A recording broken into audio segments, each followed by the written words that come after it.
This is Dr. Tamer Seckin in Bari, Italy, 17th annual ISG meeting. I have the pleasure of introducing you to all ISG viewers around the world, our young laparoscopists, young, new members, and the old friends who are watching this video clip.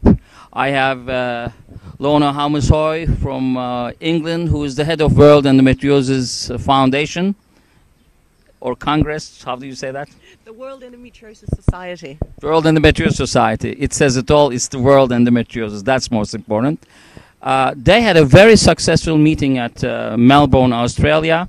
I want her to wrap up the meeting, and then I want her to get into her challenges for the future of recognition. Endometriosis is a #1 pelvic disease that involves women's health in the world.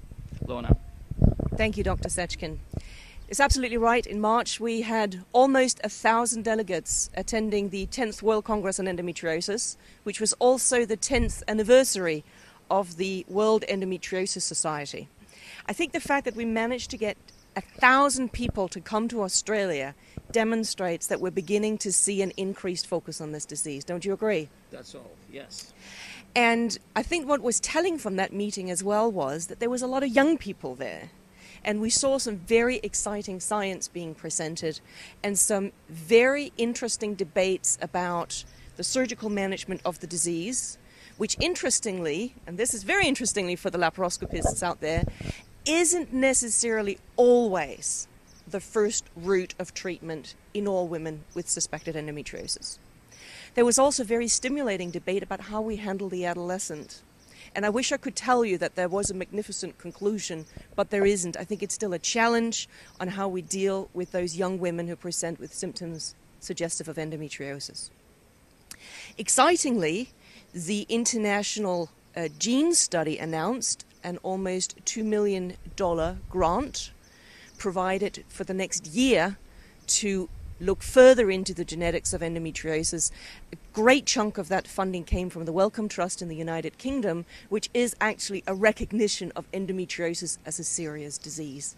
So I think we came out with some very, very interesting things in Melbourne, but we have a lot of challenges ahead of us still because, as Professor Dorger mentioned in his keynote lecture, the actual cost of the disease, the impact of endometriosis on society is not that well documented. And he had the audacity to say, what I'm now going to repeat, that maybe the lack of funding that we're seeing in endometriosis is because it is a female disease and that a lot of decision makers are male. I know this is provocative, but I wonder whether there's some truth to it. What do you think? Well, it is difficult to deny that fact. In fact, the endometriosis being a taboo traditionally is not well recognized, and when it comes to money, very few wants to give the money for disease. I think we do have also responsibility. We have also kept this disease always in the black hole and enigmatic format without it's been rather late to really talk about the most obvious things like the delay in diagnosis, the importance of early diagnosis, and how many young and adolescents are misdiagnosed, mistreated, and misrouted, and from emergency room from one gastroenterologist to another family physician by the time they come back to a gynecologist. And unfortunately, most gynecologists are not even trained to do the disease. So we all have responsibility. I think I see challenges ahead.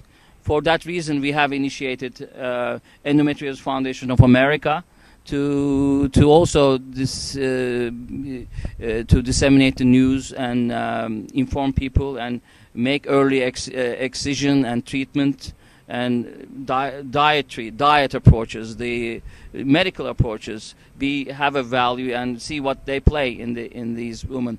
I want to hear what your challenges would be for all of us. I think we look at your work as a very important work. You're leading this area with your expertise. What do you see as challenges ahead for educating the public and getting more funds? I think in terms of educating the public, we need to get to legislators now. We need to start working with the decision makers in our society and make them understand that this is a disease with socioeconomic impacts. In addition to what you're doing, what you're saying with your foundation, you're going to be raising awareness of excision surgery and the importance of early diagnosis and complete surgery.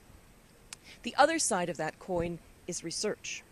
And that is something that's very close to my heart, because sitting through a lot of meetings, what we see is at the end of a study is this study wasn't well powered enough to give us powerful enough conclusions, so we need more research.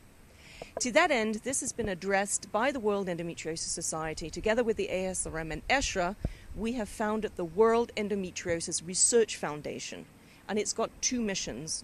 One is to facilitate multi-center, international, well-powered clinical trials with sufficient numbers so that the results have statistical significance, and to get a nice, big, fat pot of money together to be able to fund basic research so that basic researchers can apply for funding to research disease mechanisms so that we can get closer to finding the cause for this disease and ultimately prevention.